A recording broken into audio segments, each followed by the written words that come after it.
Apa nama circle lu dan kenapa namanya itu? All the single ladies. Ini circle aku waktu aku zaman SMA. Circle nggak tuh? Cuma sampai sekarang masih langgeng. Ini udah semester 3, tapi kalau pada liburan masih sering ketemu. Jadi awal mulai circle ini dibuat itu ada 8 orang, tapi sekarang tinggal 6 orang karena udah pada out ya. Ada suatu Kenapa bisa namanya single ladies? Itu karena pas dibuat, kita masih anak polos ya, baru masuk SMA. Kita nggak punya pacar. Jadi spontan aja gitu. All the single ladies. Karena isinya emang cewek aja dan semua single. Tapi lu tahu? Sampai kita lulus SMA, bener-bener literally semua member di circle ini gak ada yang pacaran, woy. Itu jadi kayak kita mikir tuh, apa ini grup membawa kutukan? Membuat kita tuh single. Because literally no one, gak ada yang pacaran sama sekali. Bahkan ditembak pun gak ada. Ditembak ada yang, tapi gak ada yang pacaran, bener-bener gak ada. Jadi karena kita menganggap ini nama circle membawa jinx atau kutukan, jadi kita mengganti namanya. Jadi sekarang dengan anggota 6 orang, grup ini bernama, circle ini bernama Gorgeous People. Ya kan kita gorgeous. Tapi gak tahu ya, ini jinxnya masih berlaku kepada saya sampai sekarang gak ada pacar. Canda. Emang akunya yang gak mau pacaran. Dah, bye. Sumpah ini kejadian terjadi sekitar seminggu yang lalu. Jadi ini tuh kejadian pas aku lagi kerja photoshoot di pantai sore. Nah itu photoshoot bener-bener sore. Lu tau lah kalau pantai udah mulai sore itu ombaknya udah mulai naik kan. Gak gitu aja. Itu tuh tiba-tiba suasana kayak mau hujan, angin jadi kenceng banget. Jadi ombaknya itu tambah naik. Tapi karena itu belum ada tetesan hujan, jadi kayak kita masih gas aja gitu loh. Dan itu situasinya belum terlalu gelap juga, jadi udah kita gas aja gitu kan.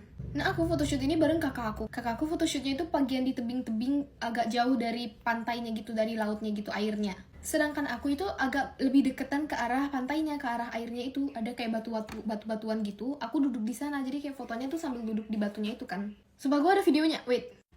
Lu tahu ini tuh ya sebenarnya nggak sampai sini loh, kayak di sekitar sini doang. Tapi nggak tahu tiba-tiba ombaknya tuh udah sampai sini, udah sampai ke dalam banget. Terus lu itu lihat, itu gue kayak udah ketarik banget boy. Jadi kalau dijelaskan, ini kan pantai ya, ini pasir di bagian air tuh biasanya cuma sampai sini nih. Nah kakakku di sana lah. Terus aku kayak di batuan deket-deket perbatasan airnya itu loh, tapi belum, biasanya nggak sampai sana airnya, sampai ke tempat aku. Terus tiba-tiba itu air udah sampai Terus aku kan lagi duduk ya. Bayangin aja lu lagi duduk, terus tiba-tiba tuh ombak tinggi kayak kebuyur. Lu kalau pernah berenang di pantai pasti tahu ombak itu kenceng banget dan berat banget. Dan aku ya lagi duduk terdorong, terus aku ya jatuh ke bawah kan. Posisinya tuh aku nggak berdiri, aku udah jatuh gini, aku jadi kayak anjing gitulah posisinya. Udah gitu aku lagi nggak ada pegangan. Fotografer yang lagi fotoin aku tuh lagi kayak nyari posisi buat fotoin aku, jadi dia ada belakang. Soalnya itu kejadian sekilas banget. Mereka berdua tuh lagi ada belakang. Nah gue udah kayak gini sendiri, nyari pegangan gak ada pegangan. Terus kan udah sampai sana nih, udah sampai giniannya aku kan balik lagi lah, ombaknya narik kan. Itu aku udah bener-bener kayak, oh my god, kayaknya aku harinya bakal meninggal. Oh my god, aku tuh udah memikirkan berbagai hal. Literally karena gak ada pegangan, woy. Gak ada pegangan. Lu bayangin aja, lu ditarik tapi gak ada pegangan ya, ikut ketarik lah kan. Terus aku kayak aku udah posisinya gini, apakah gak ada yang mau menolong aku? Tapi untungnya di detik-detik terakhir tuh pas banget, pas aku hampir ketarik itu fotografernya udah nyadar. Terus berdua narik aku, jadi aku nggak ya aku selamat.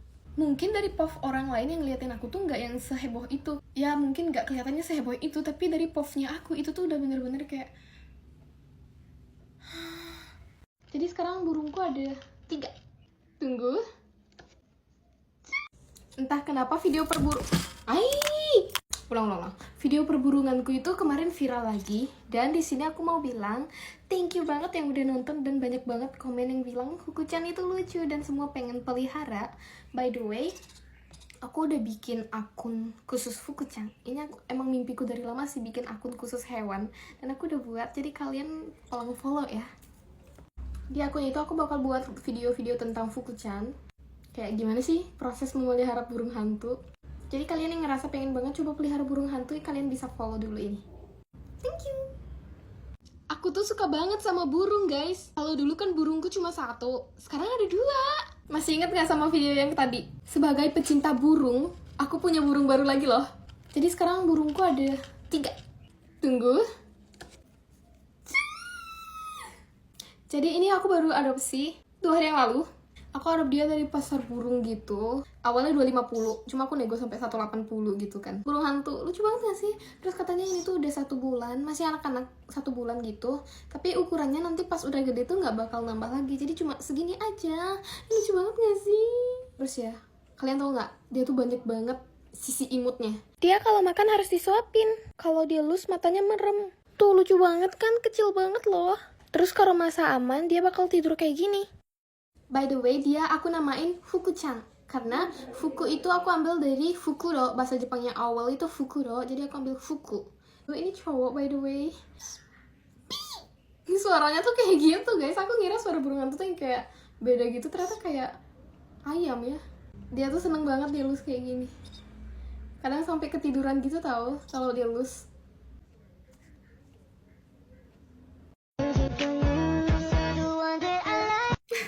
Sumpah ngakak banget sama komenannya.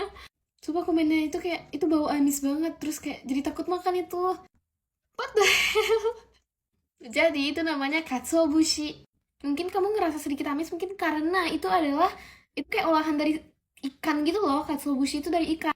Tapi menurut aku itu nggak amis sih ya. Menurut aku, nggak tahu menurut kamu kayak gimana, kan lidah kita beda. Cuma untuk penjelasan kenapa dia bergoyang-bergoyang, itu tuh biasanya bergoyang kalau misalnya makanannya tuh masih panas-panas gitu loh. Jadi kayak suhunya itu membuat dia tuh kayak mengkeriput. Gimana sih ngomongnya? Jadi kayak mengecil. Gimana sih? Jadi kelihatannya tuh kayak goyang-goyang. Bukan gara-gara katsuobushinya itu. Terus katsuobushi itu ringan banget. Itu jujur li ringan banget. Kayak apa ya? Kayak debu gitu lah ringannya. Jadi kayak lu mau makan nih, ini kan di meja. Terus kayak kena hembusan nafasmu dikit. Itu udah bergoyang dia bergoyang-goyang. Jadi itu aman banget dimakan, nggak apa-apa. Kak, coba ngomong bahasa Jepang dong. Karena aku sering banget dapat komen kayak gini, hari ini aku mau menceritakan keseharian aku di kantor tapi pakai bahasa Jepang. Tapi tenang, aku tetap isiin subtitlenya kok. Kyou wa Halloween っていうことで特別にコスプレして会社来てくださいっていう指示が出たので、気合を入れてコスプレして会社に行きました。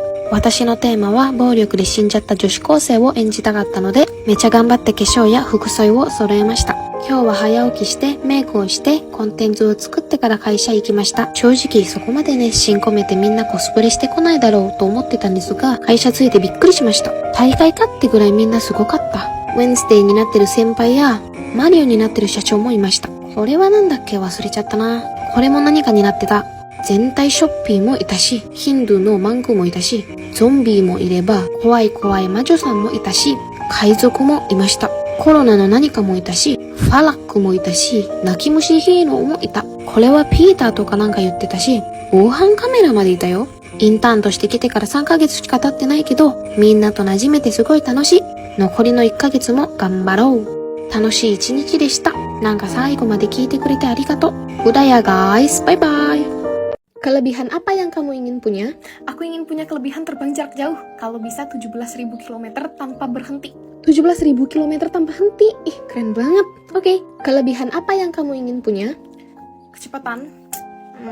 Aku mau kecepatan super. Kalau bisa 120 km per jam. Biar nggak ada mangsa yang lolos dari aku. Wih, setara moge gitu ya. Sekalinya ditandain kamu nggak bakal bisa kabur dong. Serem banget.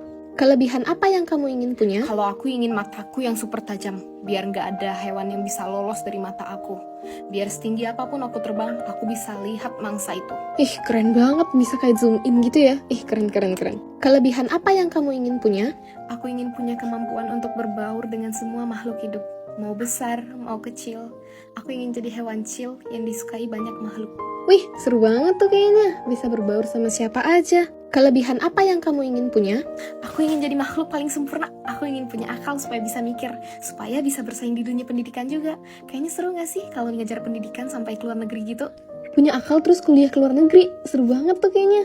Iya, apalagi sekarang udah ada Scholars yang bisa jadi langkah pertama buat kamu yang lagi feeling lost. Kayak gimana tuh? Iya, jadi Scholars bakal bantuin kamu yang ingin keluar negeri untuk pendidikan S1 tapi nggak tahu harus mulai dari mana. Kamu bisa either follow IG-nya Scholars untuk lihat postingan mereka tentang informasi timeline, berkas apa yang harus disiapkan, tentang pendaftaran dan lain-lain, atau kamu juga bisa ikut kelas konsultasi study abroad mereka yang gratis. Wih, udah makin dipermudah ya. Keren banget. Kamu ingin menyampaikan komando dengan cara apa? Aku bakal mengaum keras dari atas bukit. Biar semua dengar aumanku. Atas bukit? Emang kedengeran? Nah, makanya bikinin biar aumanku terdengar sejauh 8 km ya. Oke, kamu ingin menyampaikan komando dengan cara apa? Aku pengen bisa keluarin zat kimia gitu deh, biar semua paham tugas dan arah. Jadi nanti pakai antena gitu. Tung tung tung tung. Oh, itu namanya feromon. Pakai itu ya? Iya, hemat suara. Aku mau kasih sinyal dengan lolongan yang keren. Bisa buat apa aja tuh lolongan? Buat apa aja bisa dong. Kode serangan, ngasih arah jalan, terus manggilan nyasar mungkin. Wih, teamwork banget ya. Aku mau kirim sinyal dengan suara trompet, tapi yang frekuensinya rendah. Oh, yang nggak bisa didengar manusia itu ya? Keren. Iya, tapi buatin biar kaum kita itu bisa dengar sejauh 10 km. Oke, siap. Kamu ingin menyampaikan komando dengan cara apa? Ngomonglah. Kalau omongannya panjang, apa nggak capek? Ya kan sekarang udah ada teknologi, manusia tuh punya teknologi bro, bisa buat PPT apa kek, apalagi sekarang udah ada Terabox AI. Lah, Terabox itu bukannya buat penyimpanan ya? Nah, sekarang Terabox AI ini punya fitur baru, dia udah banyak fitur, salah satunya namanya Presentation AI. Jadi di Terabox AI ini kita bisa bikin presentasi dengan mudah. Bisa tempel teks panjang, upload file, atau pakai satu kalimat doang. Dan secara otomatis akan langsung jadi presentasi kayak gini. Jadi gitu deh, Oh, aku baru tahu sih. nanti pakai Teraboxnya di komputer atau laptop. Enak banget ya jadi manusia.